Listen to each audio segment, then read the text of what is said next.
Assalamualaikum warahmatullahi wabarakatuh. Kali ini kita akan membahas sahabat sekaligus paman Rasulullah Shallallahu Alaihi Wasallam, yaitu Hamzah bin Abdul Muthalib. Yang tentu saja Abdul Muthalib adalah kakek dari Rasulullah Shallallahu Alaihi Wasallam. Jadi bisa dibilang Hamzah itu adalah paman dari Rasulullah Shallallahu Alaihi Wasallam.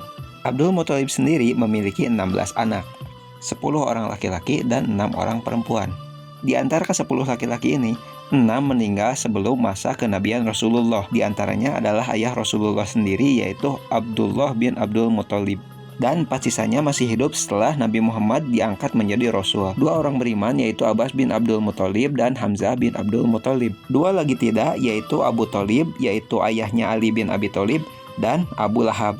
Hamzah radhiyallahu anhu dilahirkan di tahun di mana Rasulullah dilahirkan. Jadi bisa dibilang Hamzah itu seumuran dengan Nabi.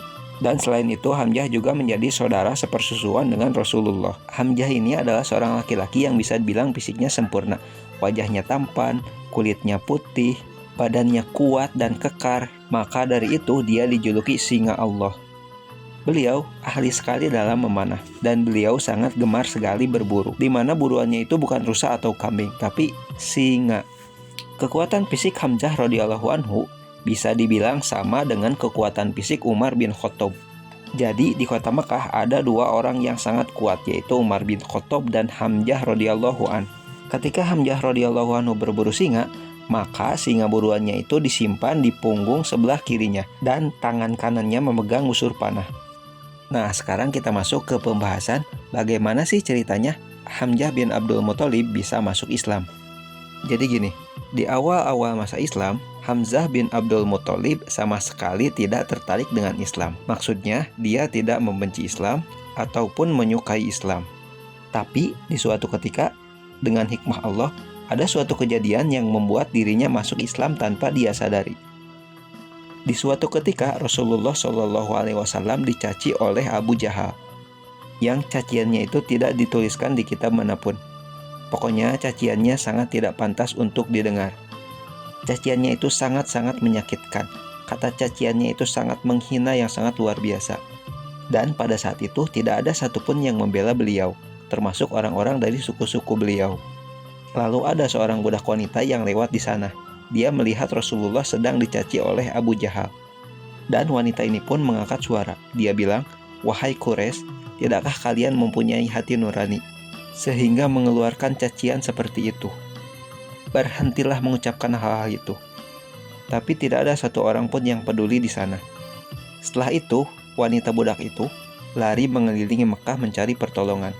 Sampailah budak wanita itu bertemu dengan Hamzah, yang baru saja pulang berburu membawa seekor singa buruannya.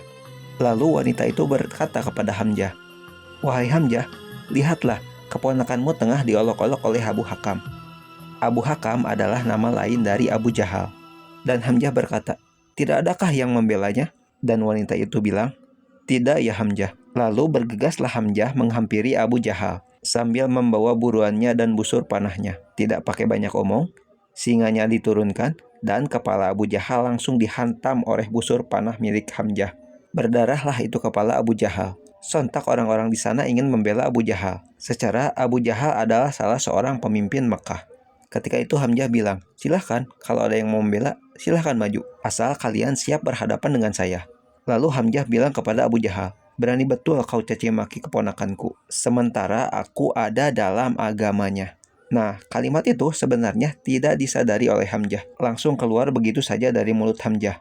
Padahal sebelumnya Hamzah belum pernah bersahadat. Maka setelah Abu Hamzah bilang seperti itu, Abu Jahal pun bilang, "Sudah, biarkan dia. Kita yang salah karena telah mengolok-olok Muhammad. Saya sudah sangat berlebihan karena menghina ponakannya." Dan setelah itu semua orang pun bubar. Hamzah pun ikut bubar. Tapi dalam hatinya dia terheran-heran. Kenapa tadi saya berucap seperti itu? Yang bilang sementara aku ada dalam agamanya Muhammad. Maksudnya Hamzah adalah seorang muslim. Apakah saya besok harus klarifikasi? Maksudnya saya bukan bagian dari Islam. Tapi ini adalah sebuah aib bagi orang Arab jika sudah mengucapkan sesuatu, lalu sesuatu itu ditarik kembali. Nah, setelah itu dia langsung berdoa kepada Allah Subhanahu wa Ta'ala. "Ya Allah, kalau agama keponakanku Muhammad benar, maka tanamkanlah di hatiku. Dan jika salah, maka hilangkanlah." Itulah doa Hamzah kepada Allah Subhanahu wa Ta'ala.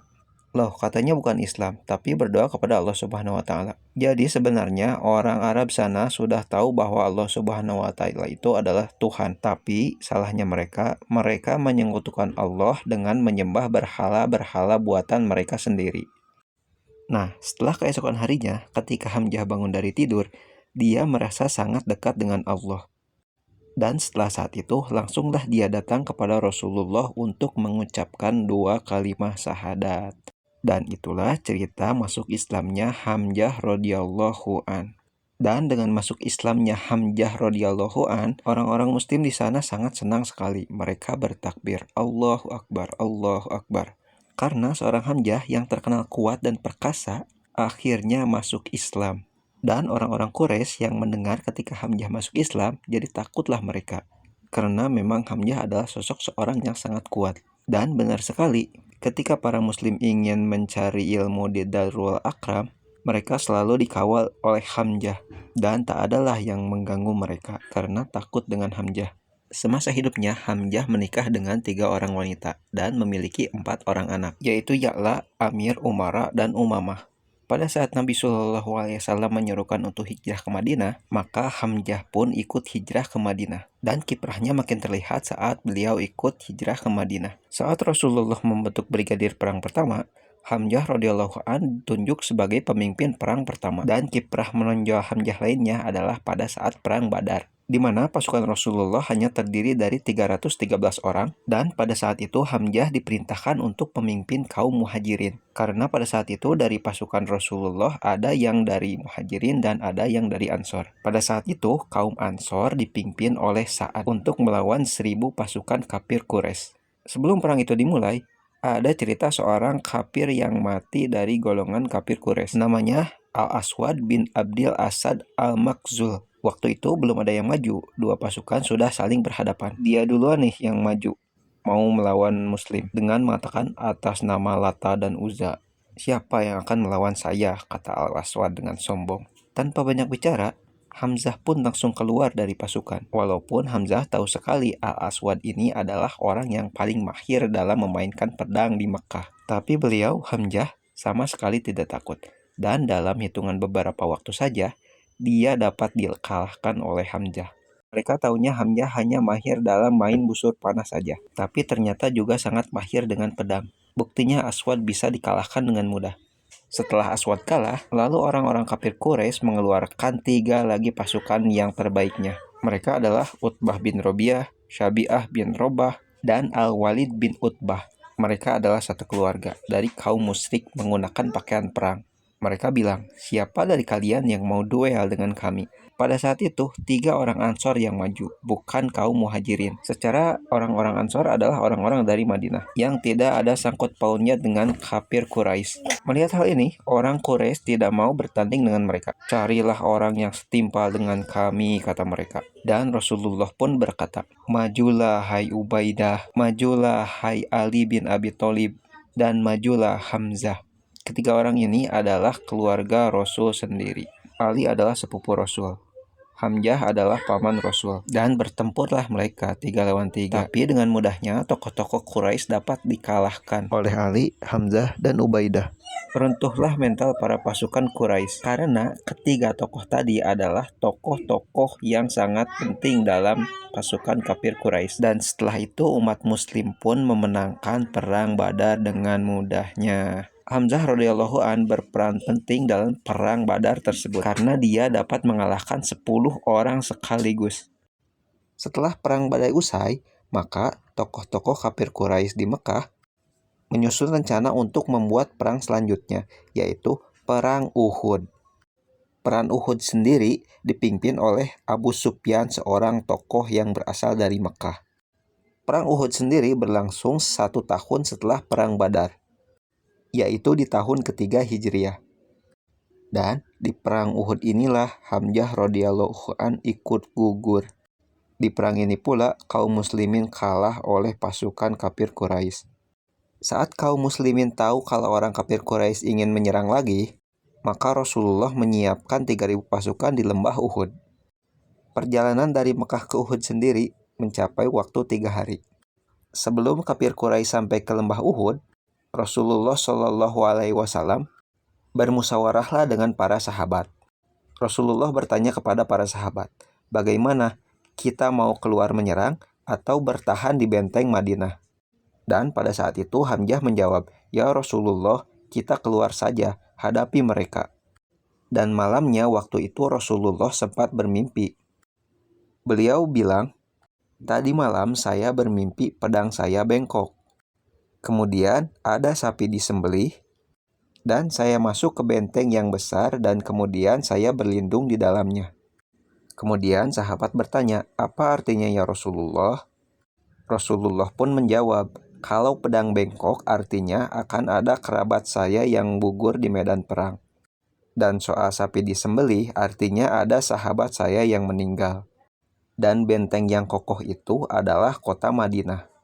Rasulullah meminta pendapat kepada para sahabat, dan para sahabat mayoritas ingin keluar menghadapi musuh. Lalu Rasulullah bilang, baiklah, kita akan keluar menghadapi musuh.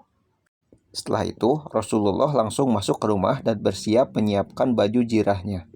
Setelah Rasulullah SAW pulang untuk menyiapkan baju jirahnya, para sahabat berdiskusi dengan sahabat yang lainnya, di antaranya Hamzah. Mereka mengatakan, sepertinya kita sudah memaksa Rasulullah untuk keluar berperang. Rasulullah terlihat cenderung untuk tidak keluar dan tetap bertahan di kota Madinah. Setelah itu sahabat lain bilang, ya Hamzah, coba engkau pergi ke rumah Nabi dan bilang kepada Rasulullah. Setelah sampai di rumah Rasulullah, Hamzah melihat bahwa Rasulullah tengah menaiki kuda dan sudah bersiap untuk berperang. Ketika itu Hamzah bilang, ya Rasulullah, sepertinya kami sudah memaksa Anda untuk keluar berperang. Jika Anda ingin tetap tinggal di Madinah, tidak masalah. Maka Rasulullah mengatakan kepada Hamzah, tidak layak bagi seorang nabi yang sudah memakai baju perang untuk kembali ke dalam rumahnya dan ragu untuk melawan musuh. Jadi kalau udah pakai baju perang, gak ada ceritanya pulang-pulang lagi, gak jadi perang. Dan setelah itu, sahabat termasuk Hamzah bersiap juga ikut berperang menuju ke medan Uhud. Pada saat itu, ada seorang wanita Mekah yang sangat menyimpan dendam kepada Hamzah radhiyallahu an. Namanya Hindun bin Utbah, istrinya Abu Sufyan. Hindun adalah anaknya Utbah bin Robi'ah, orang yang memang dibunuh oleh Hamzah pada perang Badar. Jadi Hindun kehilangan ayahnya, saudara laki-lakinya, dan pamannya yang 3 orang di perang Badar tadi. Maka Hindun pun mengutus seorang budak bernama Wahsy untuk bisa membalaskan dendamnya kepada Hamzah di perang Uhud ini. Wahsy sendiri dikenal sebagai seseorang yang sangat mahir dalam menombak. Ia terkenal dengan tombakannya yang sangat akurat. Hebat pokoknya dia dalam soal tombak menombak. Hindun bilang kepada Wahsy, jika kau berhasil membunuh Hamzah, maka kau akan mendapat imbalan yang besar, yaitu dibebaskan dari budak dan diberikan harta yang banyak. Wahsy bilang dalam ceritanya, saya pada saat itu tidak berpikir apa-apa, tidak punya masalah sama sekali dengan kaum muslimin. Saya hanya fokus untuk menghilangkan nyawa Hamzah, untuk mendapatkan kebebasan sebagai budak dan mendapat imbalan harta yang besar. Hanya itu saja targetnya, tidak punya kepentingan perang dengan kaum muslimin. Dan Wahsy juga pernah bercerita dalam buku-buku sejarah bagaimana dia membunuh Sayyidina Hamzah. Pada saat itu, aku pun ikut dalam rombongan kaum musyrikin. Kemudian, ketika dua pasukan sudah saling bertemu, aku pun keluar dari barisan kaum musyrikin. Aku mengintai Hamzah, memfokuskan targetku hanya kepada Hamzah. Aku melihat Hamzah memporak-porandakan pasukan kaum musyrikin. Tidak ada seorang pun yang bisa menahannya. Dan demi Allah, pada waktu itu aku sangat mengincarnya dan sangat menginginkannya. Aku pun bersembunyi di dekat batu, menunggu Hamzah mendekat kepadaku. Dan setelah dekat, aku menyiapkan tombakku tanpa dilihat oleh Hamzah. Aku lemparkan tombakku tepat ke perut Hamzah. Tombak itu tepat berada di perut Hamzah dan tembus sampai ke belakang. Hamzah pada saat itu berusaha mendekat kepadaku. Artinya, setelah Sayyidina Hamzah ditombak, ia masih kuat untuk mendekati Wahsy. Aku pada saat itu sangat ketakutan karena Hamzah mendekatiku. Setelah itu dia tidak kuat dan kemudian gugur. Lalu aku mendekat kepadanya dan mengambil lagi tombak milikku yang tertancap di perut Hamzah. Setelah Hamzah gugur, aku kembali pulang ke barak karena aku tidak punya kepentingan lain selain membunuh Sayyidina Hamzah. Setelah itu, Hindun yang memerintahkan Wahsy untuk membunuh Sayyidina Hamzah pergi mencari Wahsy. Dia mengatakan, "Wahai Wahsy, apa kau benar-benar berhasil membunuh Hamzah?" Wahsy pun bilang, "Iya." Mereka langsung bergegas mencari jasadnya Sayyidina Hamzah. Setelah mereka menemukan jasad Sayyidina Hamzah, nampaknya Hindun masih belum puas dengan dendamnya. Dia memerintahkan Wahsy untuk membelah dada Sayyidina Hamzah. Lalu Hindun mengambil jantungnya dan memakannya. Dan kalian pun mungkin pernah mendengar cerita ini. Dan pada saat Rasulullah mengetahui bahwa pamannya terbunuh dengan cara yang seperti itu, Rasulullah Shallallahu Alaihi Wasallam untuk pertama kalinya menangis terisak-isak. Sebenarnya ceritanya masih sangat panjang. Mungkin kita akan melanjutkan di part selanjutnya, khusus cerita Perang Uhud. Terima kasih sudah menonton. Jika ada cerita yang salah, boleh teman-teman koreksi di kolom komentar. Assalamualaikum warahmatullahi wabarakatuh.